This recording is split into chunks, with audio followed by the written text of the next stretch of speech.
If you hear the name Travis Pastrana, your mind could go to a couple of different places. For those involved in rally racing, you would know Pastrana from his newest racing series, Nitro Rallycross. But you could also recognize him from freestyle motocross, as he was influential in the rise of the sport. Or even NASCAR, as the Maryland native traded in his handlebars for a steering wheel in the early 2010s, driving for Jack Roush. But if you click this video, you're likely here to remember his racing days on two wheels. Travis's original passion for dirt bikes gave him the fame and notoriety that he needed to pursue his motorsports passions. But just how good was Pastrana in dirt bike racing? Let's find out.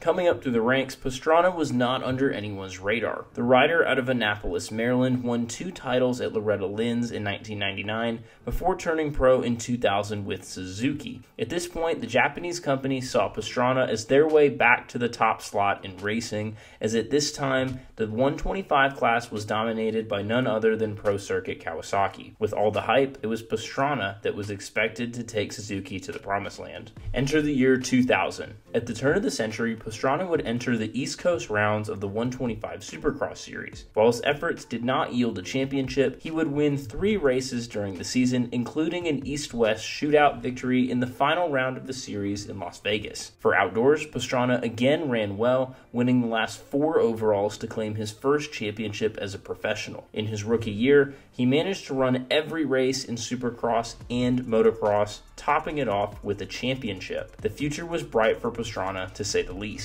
For 2001, the 17-year-old rising star jumped on a factory Suzuki RM250 for 3 races prior to the start of 125 East Coast Supercross. At A1 in 2001, Pastrana finished the main event in the 5th position, a fantastic showing for his first ever premier Supercross race. While the other 2 races yielded 20th place results, the first showing at A1 gave Pastrana the confidence he needed to win his first ever Supercross championship in the 125 East Coast Lights class in 2001. During the season, he took 5 victories to the championship, but from there, things took a dramatic turn for the worse. Through 6 rounds of the 2001 motocross season, Travis Pastrana left Redbud with a 2nd place finish and a sizable lead in the points, looking like he was well on his way to another championship in the 125 class. But in round 7 at Unadilla, Pastrana crashed hard and suffered a concussion.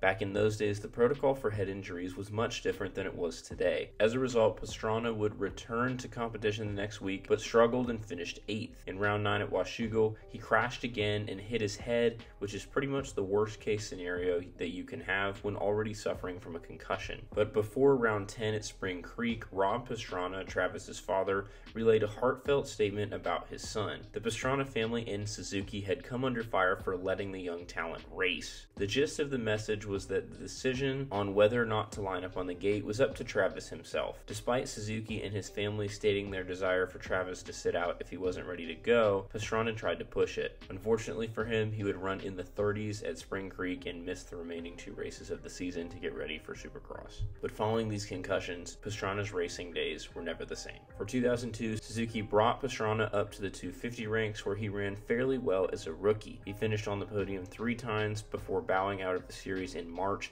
following an episode of heat exhaustion in Daytona while chasing Ricky Carmichael for the lead. After returning to racing in May of 2002, Pastrana suffered a significant knee injury during a freestyle competition in August. 2003, 4, and 5 saw more crashes and injuries that limited his time on the bike. But by then, Pastrana had moved on to different passions. Following his 3 podiums early in his rookie season, the former future of Suzuki wouldn't even sniff the top 5 in a single race following that. Despite a brief return to racing at Red Bull Straight Rhythm and again for Motocross of Nations in 2018, it was the end of competitive racing for Pastrana. But I don't want this to seem as if it was a bad thing for Pastrana. Since leaving racing, he's become an icon in the motorsports industry. He helped grow the freestyle movement to new heights. He made X Games must-watch TV. He even jumped into NASCAR and drove full-time for Jack Roush in 2013. Yes, he may have struggled in the 60 car, but if you watch NASCAR, you know that there were some serious issues with that program in general. Forget NASCAR, Pastrana still pursues freestyle motocross today, pushing the boundaries of what is possible. He also started a rallycross series, bringing in famous rally drivers and NASCAR drivers alike. So now we get to the question at hand.